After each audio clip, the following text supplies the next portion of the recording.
शंतनू शेठ, काय स्वप्न बिप्न पडलं की काय तुम्हाला? हा, मला काय स्वप्न वगैरे काय नाही. या खुर्चीत बसणाऱ्या प्रत्येक माणसाला ना मालक असल्याचीच स्वप्न पडतात. या, तुम्हाला पण पडलं की काय तसं एखादं स्वप्न? नाही नाही, स्वप्न वगैरे नाही. बरं चला, मी निघतो. मला ते निघायला हवं. सोनपूर वरून फोन येतात कामाचे जरा. ओके ओके, या या. हा हा, पण जाताना इथल्या कुलदेवीचं दर्शन नक्की घ्या. हो, खूप जागृत देवी आहे. तुमच्या पद्मिनीबाई येतात तेव्हा न चुकता जातात दर्शनाला. सर, रात्री अपरात्री कुणी कुणाच्या घराची मुद्दामून काच फोडत नाही पद्मिनी. काका, शेखरच्या रूमची काच कोण कशाला फोडेल? एक बॉल तर फक्त आत आला होता ना. कोण उगाच पराचा कावळा करतोय? पद्मिनी, रेशमच्या लग्नामध्ये कुणी मोडता घालता कामा नये. म्हणूनच शेखरच्या रूमची काच कुणी फोडली हे कळायला हवं. काका, आपण उगाच एवढी काळजी करतोय. आय मीन, ती शेखरची रूम आहे म्हणून कोणीतरी ती काच फोडेल वगैरे मला काय असं वाटत नाहीये. प्लीज. दिग्विजय म्हणाला ते बरोबर आहे. खरं म्हणजे माझा अंदाज नाही, खात्रीच आहे. केवढं ग्लास भरून दिलाय, कमाला नको, बास झाला आता. दिग्विजय, असं काय लहान मुलासारखं करताय?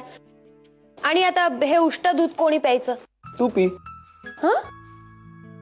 काय ना अरू, नवऱ्याचं उष्ट दूध बायकोनी प्यायलं तर त्यांच्या दोघातलं प्रेम वाढतं असं मी कुठेतरी ऐकलंय.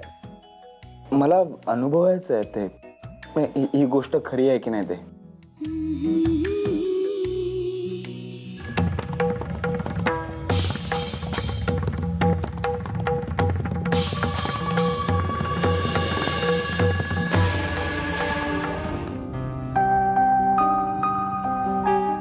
अगं अगं, मला थोडं प्यायचं होतं. गालावर हा जो काही रंग चढला आहे तो काही काळापुरताच आहे, हे विसरू नकोस.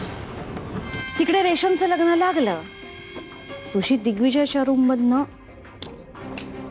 हकलपट्टी. मलाही हवंच आहे आई, रेशमचं लग्न लवकरात लवकर व्हायला.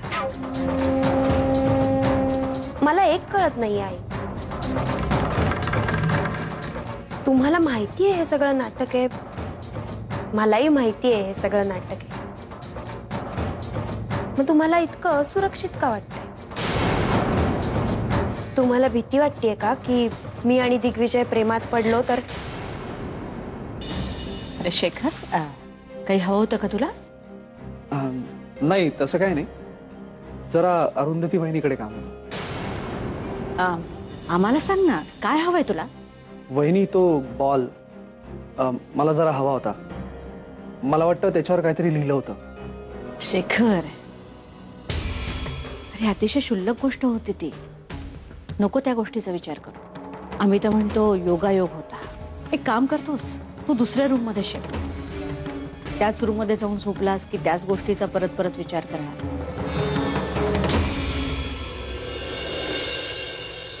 आमच्याकडे एक पैसा नाही तरी तुमच्या दर्शनाला आलोय आम्ही. अहो, करोडपती नाही पण निदान लखपती तरी बनवा आम्हाला.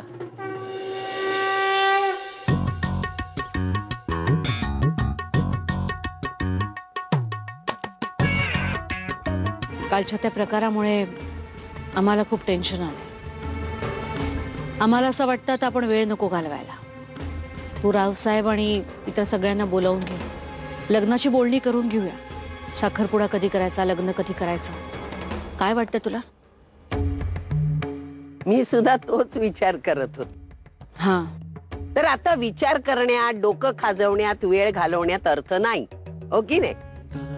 अरे शेखर बाळा, बाळा इकडे ये.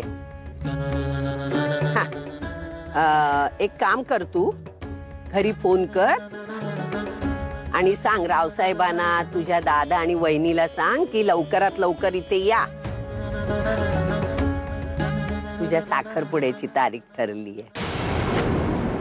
आज संध्याकाळीच करूया साखरपुडा. काय वसुताई?